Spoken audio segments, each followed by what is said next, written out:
Welcome to Belly Dance Alchemy, a captivating blend of the best elements of career and professional development and the magic of belly dance. I'm your host, Kelly Nottingham. Ready to make your day job sparkle and your dance life grow in new and inspiring ways? Well, let's see what we can brew up. Hello, wonderful listeners. I'm going to start off today's episode with a controversial statement.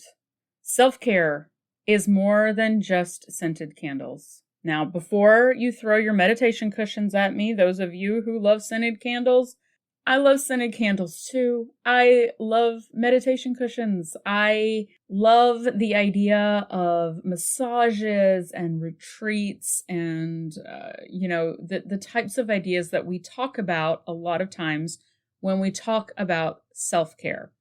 However, in today's episode, we're going to be looking at a very different way of thinking about self-care that goes far beyond foot rubbing little water tub machine things and scented candles and aromatherapy oils, etc.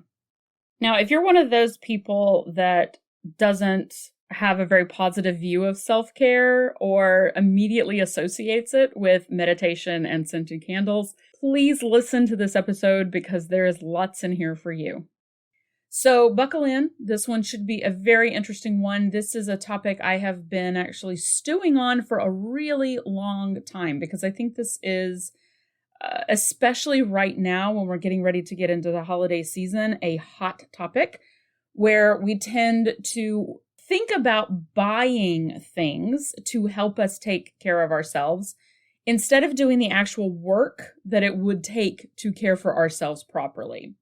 So what we're going to be discussing in today's episode is the idea that self-care is far more than just indulging ourselves or pampering ourselves. And in fact, self-care can be not indulging ourselves and not pampering ourselves. Self-care is a filter for how we interact with ourselves and our world so that we nurture the best version of ourselves and we get rid of the stuff that does not serve that best version of ourselves. So we're going to be talking about that in depth in this episode today. We're also going to be discussing the fact that self-care is not always necessarily fun.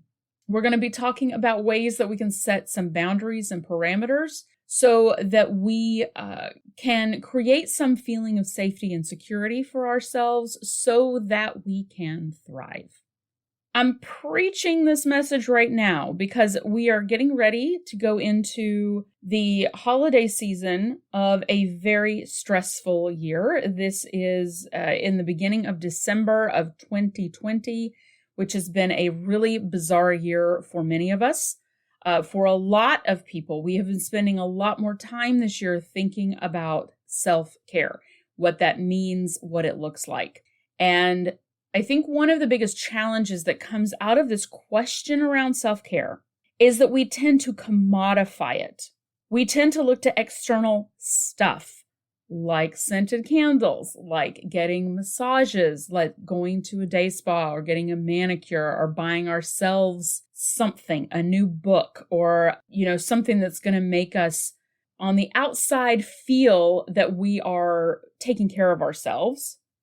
And so we tend to look, because of marketing and because, frankly, the way that self-care has been defined so much by companies that make money off of these products, that we look first to external stuff and external circumstances to provide self-care for us instead of looking internally. Now, I want to go ahead and put a big, humongous caveat out there to say, we're going to be talking about the fact that, yes, buying nice things for yourself is a great way in many circumstances to spoil yourself, to pamper yourself, and to care for yourself. I think the problem comes in when we rely only on buying things for ourselves or putting ourselves in a circumstance or a situation or an environment where we expect that self-care will happen to us. So the day spa, for example, going on a retreat, for example, taking a day off and going to play tennis all day and take a tennis lesson.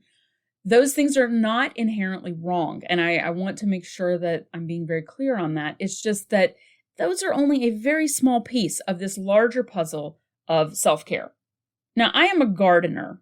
And those of you who follow the podcast on social media, I haven't really been posting much about my home life, but let me know if you're interested. I can share some pictures every once in a while of my garden. I love to garden, and I like to think of self-care in a sense as tending a garden.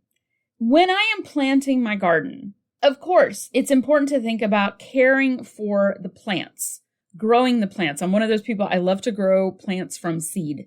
So I tend to my little plants and I nurture them and I give them what they need. I give them sun and I give them good soil and I give them water and I give them attention. And I sing to my plants, especially when I'm, out there working in the garden. I tend to sing to my plants. I talk to my plants and I am showering them with as much attention and love and care as I can. For a lot of us, when we think about self-care, we think about that. Like we're showering ourselves with good things so that we can grow. However, to successfully grow a garden, there is much more than just providing good soil, some sun, some water. There is a need to do some real work to create a good environment for those plants to thrive. Now, this can be weeding things out that don't work, things that don't need to be there. We got to pull those out, get them out of the garden so that things can grow. It's also knowing when to prune the plants back.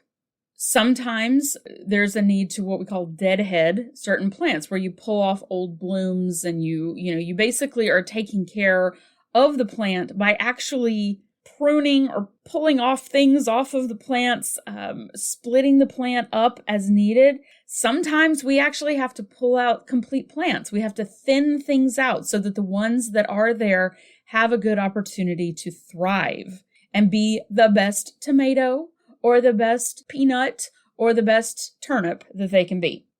It also means that we can't just let our plants grow wild in whatever direction that they want. So if any of you have ever grown tomatoes, you know this to be true. Tomato plants, if they are given the right amount of sun, they're given fertilizer and good soil, and they've got enough water, they will grow. And as they grow, they will start to branch out. Tomatoes require some subjugation, for lack of a better word. You have to cage them. You have to tie them up somehow to keep them from spreading themselves apart too far to where they will actually break themselves down or the tomatoes will flop over on the ground and rot. They require keeping them within their rows, especially, too, if you've ever grown cucumbers. My cucumbers this past year, I did not plan for the cucumbers to do as well as they did, and they ended up actually overgrowing their rows and grew up into my okra and into my tomatoes and ended up trying to pull down some of my tomato plants. So I had to go in there and pull some of those cucumber vines down a little bit so that I could keep them where they needed to be. So this is, I think, an effective way in many ways to think about the concept of self-care. Yes, self-care is pampering ourselves. Yes, self-care is giving us things that we need to maybe feel spoiled, feel good, reward ourselves when we do something that is great. But beyond that, self-care is about understanding what we're trying to grow in the garden of our life. What do we want to grow? What is our big vision for our garden? And this doesn't have to be a 10-year plan. This doesn't have to be anything complicated. This can be looking at what you value about yourself. What gifts do you have that you want to grow, and what direction do you want to grow in? And giving ourselves enough structure, like those tomato cages, to be able to grow the things that we're trying to grow. It also means thinning out the plants when we have too many things going at one time. It means pruning things down when we need to.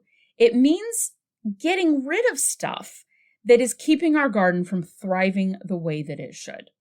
Now, this is not always fun. This is work. And when we think about this in the context of self-care, this is internal work. This is understanding what our expectations of ourselves are. I've been talking so much about expectations lately, but it's really been on my mind as something that's crucially important.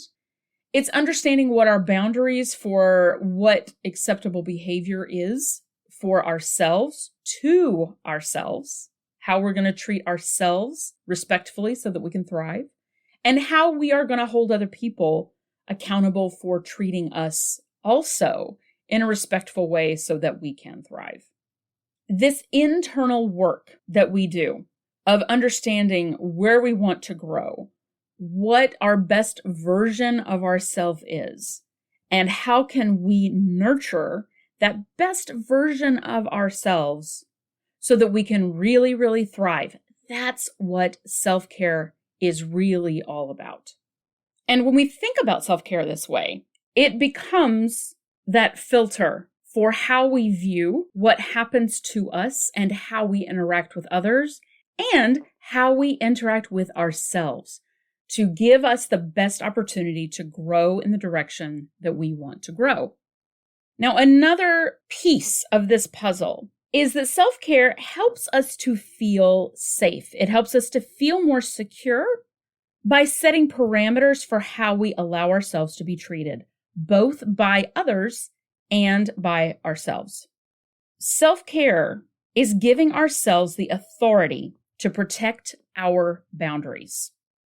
We need some level of safety and security to thrive. If not, we're only in survival mode.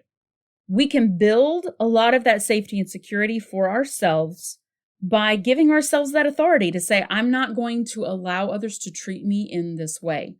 And probably even harder, I'm not going to allow myself to treat me in this way. I've been using my example of a garden. We live out in the country, and one of the reasons why we moved out into a rural area out from Houston, Texas, is that we wanted to be able to be surrounded by nature. And I love critters of pretty much every ilk. I love that we have deer and we have little bunnies, little wild bunnies that live on our property. And we have little raccoons and possums and all of these great little awesome creatures that live in our area. As a gardener, this is a little bit of a conundrum for me because I love the bunnies and the deer, and I literally will feed like scraps of food. If I have some fruits or veggies that are a little past their prime, I will actually take them out into the woods and throw them out into the woods to see if anything out there wants it. If not, it's a natural form of composting, right? So I love to, make sure that I can do what I can to help the little animals around our home to thrive. However, I do have to set a boundary because I want also for us to thrive by having enough vegetables in our garden to eat. I have to literally create a boundary by building a fence around my garden. Without that boundary, my lettuce is not going to be safe. So in the same way, even well-intentioned people can invade our boundaries. If we don't know where those perimeters to our garden are, if we haven't set up in our minds what is acceptable, what's not acceptable, how do I want people to treat me, and how do I need for people to treat me so that I can thrive, we're going to be much more likely to have bunny incursions into our garden of life. I'm using so many dorky metaphors here, but hopefully I'm making sense. So how can you tell if your self-care bubble, your self-care boundary, or little walls of safety and security that are around you through this idea of caring for yourself so you can thrive, how can you tell if that boundary has been breached? Well, sometimes it's really obvious, and I don't even feel like I need to go into, major examples of this. But a lot of times it's the more subtle ones that we may not really recognize as situations or people trying to get through those boundaries, or ourselves from the inside not upholding those boundaries from others and from ourselves. So I wanted to give you some examples here to help maybe stir some thoughts for you around ways that perhaps your self-care needs to be strengthened a little bit. At this time of year, this is a time of year here in December where a lot of secular and religious holidays engage in gift giving. We may feel obligated to give gifts to lots of people. We may feel obligated to spend the same amount of money on someone that we're perceiving that they are spending on us. Now, this is especially important this year where a lot of folks are struggling with having to really manage their budget in a much more diligent way than maybe in the past. So obligation is a great sort of flashing sign to let you know that maybe the self-care isn't happening like it needs to, and maybe there needs to be a boundary there. So not buying expensive presents because it's going to put you into debt. That is a form of self-care. Going and getting a therapist is self-care. Saying no to obligations like going to visit relatives that you haven't seen in a long time who make no effort to talk to you, that is a form of self-care. Saying no to others is a form of self-care. So is saying no sometimes to ourselves. Self-care is sometimes not indulging ourselves. So I'm going to talk about that more in just a few minutes. It could be cutting toxic people out of your life. It could be talking to your boss about reprioritizing your work when they're trying to add an extra project to you so you're not having to work 80 hours a week. It's saying no more over-sacrificing myself just so that the rest of my team doesn't have to work so hard. It could be saying no or making a decision to spend less time with dance friends who don't respect your boundaries. Self-care could mean using the dance DVDs that you already have versus continuing to buy more of them for yourself because you're not actually doing the ones you already have and you're just spending more money that you really can't afford to spend or that you could spend somewhere else in your life to maybe pay down some debt. Now, I mentioned just a minute ago that sometimes self-care is saying no to ourselves. This, again, kind of goes sometimes against the trend of this idea of self-care as only a pampering type of interaction with ourselves. I like to think of this in, I guess this is sort of an odd way, but bear with me. If you were 100% in charge of caring for and making decisions for your best friend, now this is not healthy, so please don't do this. How would you care for your best friend? Now, normally in that kind of situation, we would say, well, I would make sure that they were taken care of as far as like having healthy food and, making sure that they get exercise and making sure that they're financially secure and that they have friends and that people don't take advantage of them. And the list will go on and on. Fulfilling work, opportunities to relax and enjoy themselves. Now, we don't have full ownership over our best friends' lives. If you do, that's something that you and your friend and you guys need to hash out. But we are dependent on ourselves as our own best friends. We individually need to be a best friend to ourselves. And we need to think about the decisions that we make, the self-care that we do, as if we were our own best friends. So yes, sometimes that means not indulging in all of the donuts in the box. Sometimes that means eating only one cookie instead of 5 because, yeah, you may have done something great to deserve 5 cookies. Fine.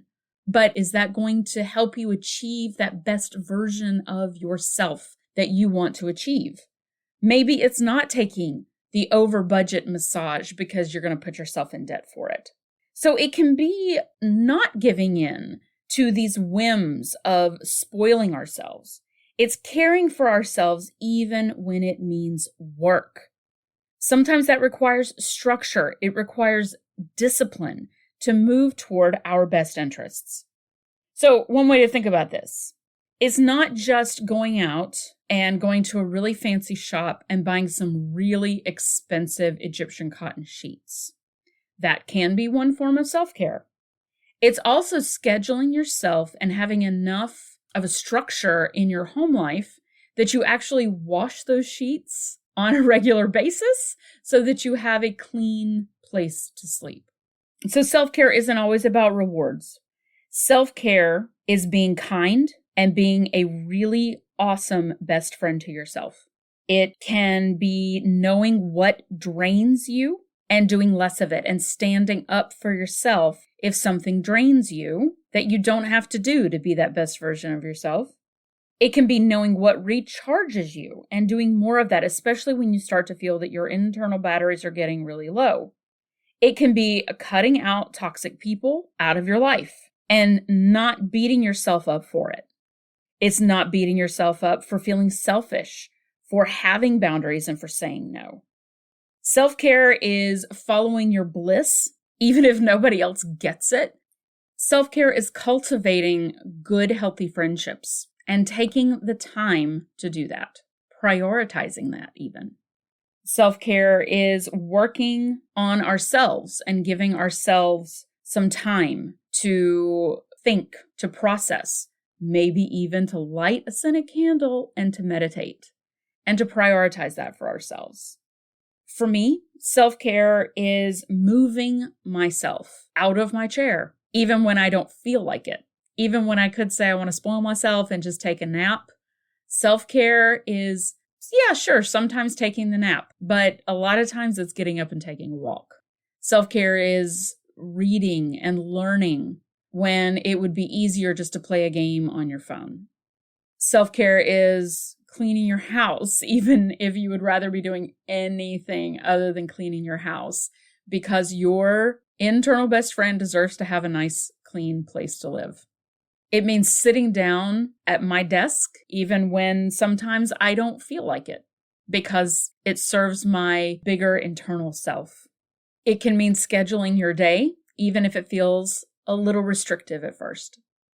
Instead of buying more things, self-care can look like purging stuff out of your house that you don't use, getting rid of the things in your closet that don't fit you anymore so that you have more space and less to worry about in your life. The self-care filter goes through your career, your relationships, your own body, your mind, your spirit. It affects every part of our lives. And a lot of times we can tell when we're not taking care of ourselves because we start to feel our equilibrium be a bit off. We start to feel more frustrated than we do happy. Not to say that we're going to feel happy all the time, but when things get out of balance like that, where you're feeling more frustrated or sadder or angrier than positive feelings, and that feels really out of balance for you, that's when it's time to really look at where your self-care needs to be bumped up a bit. All right, everybody, it's time to take this one for a final spin. There's one big activity on our final spin list this time through with a bunch of sub-questions. The first thing is to prioritize 20 minutes for yourself, 20 whole minutes in a row this week, to be alone. You can light a candle if you want to, and ask yourself these questions. Look at your interactions with other people over the past few weeks and think about those. Which of those interactions are helping you thrive and which ones are not? Also, look at the way you've treated yourself over the past few weeks. What helped you to thrive and what didn't? Now, thinking about those two sets of questions then, what self-care boundaries do you need to set for yourself to strengthen that filter with how you interact with yourself in the world? It can be something like, I'm not buying presents for the entire family this year because I don't need to add on to my debt. Or I'm not going to say yes immediately to this next project until something else on my schedule and on my list goes away. One of the biggest missions that I have for this podcast is to take the experiences that I have had and the learnings that I've gleaned and try to help in a way to improve your life, to help you thrive, to help you be the most successful and joyful and vibrant version of yourself that you can be. One of the most critical ways to do that is to make sure that we do have a good filter of self-care, of caring for ourselves that we use every day, every week, every month in all of our interactions with ourselves internally and with others externally. That filter will become automatic, or at least more automatic, the more we work on it. If you are a giver, this will probably feel very selfish at first. That is going to be a big piece of your self-care filter, is not beating yourself up for taking care of yourself. Think about that internal best friend. They want to be successful and they want to thrive, and you are the only person who can do that for them. Take care, everybody, and I will talk to you soon. Well, thanks for listening. If you like what you hear, please subscribe to this podcast and share the magic with your dance friends. If you want more, you can sign up for our mailing list at bellydancealchemy.org, or you can email me your suggestions and feedback. I would love to hear from you at bellydancealchemypodcast@gmail.com. Bye.